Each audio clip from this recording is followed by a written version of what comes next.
Yep. Supervisors are such an untapped resource. And so like when you think about supervisors, like they're a really tough bunch because they're kind of like caught in the middle of like having to deal with like not corporate, but like leadership, and then like also on the floor and like manage all the problems.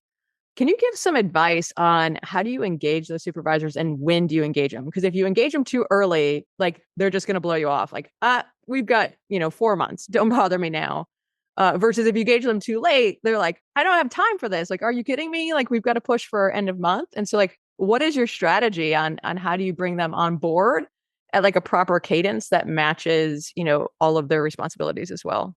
Yeah, that's a good question. And I think you're right. They can be an untapped resource. And again, you have to remember they spend more time with the team members than anybody else. They're going to have the more face-to-face communication.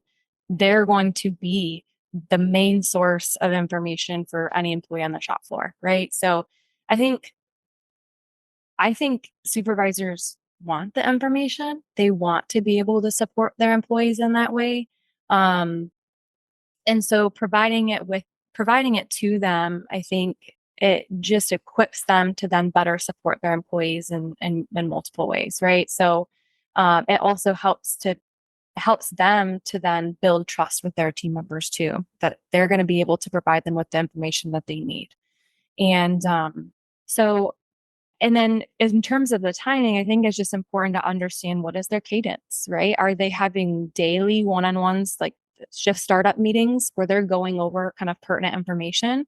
If that's the case and it's daily, then you know that you can probably send information much closer to when you need the action to be taken, right? Because you know that they're going to be meeting with their team every single day. So if I send it to you on a Monday, it's probably going to be addressed on a Tuesday, and I needed it to go out by that Wednesday. So you kind of know, right?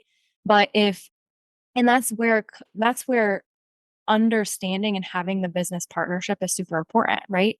And understanding their world and kind of the world that they live in so that we can help to support them where they're at instead of, hey, it's my timing. I need this to go out when I need it to go out. So you need to hold a ad hoc meeting that maybe isn't beneficial to you or your team other than getting them this information that HR has, right? So understanding their meeting cadence and how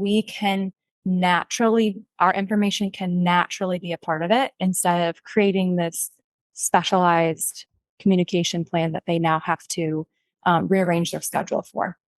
You know what I love? There's like a nuance there to call out about like the Magna culture is you said, hey, like we're helping you do your job, which is to give you the information that you need to share with your employees because they're looking at you for that Mm-hmm. versus, hey, open enrollment is HR's job. Like we need you to communicate this for us. And so like the nuance there, I think really reflects that business partnership that you opened up with. And so just wanted to call that out. Like it's evident across so many different things. And just, fantastic on, again, that communication strategy of like, hey, your employees are looking at you for this information.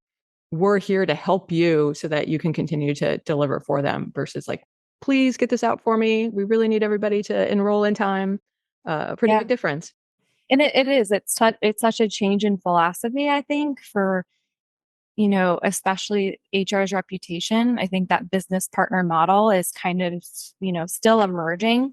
And I think, the business is, working to kind of understand what that means and what it looks like. And, change can be hard sometimes. So it's not that it's a perfect relationship yet, but we're continuing in those ways to try and build that trust so they understand we are a partner. We're not just behind the computer making the rules and saying you must blindly follow these rules because HR said so. That's just that's not effective. That's not effective use of our time, and nor do we want to be that, or I don't want to be that. I don't want to be in charge like that.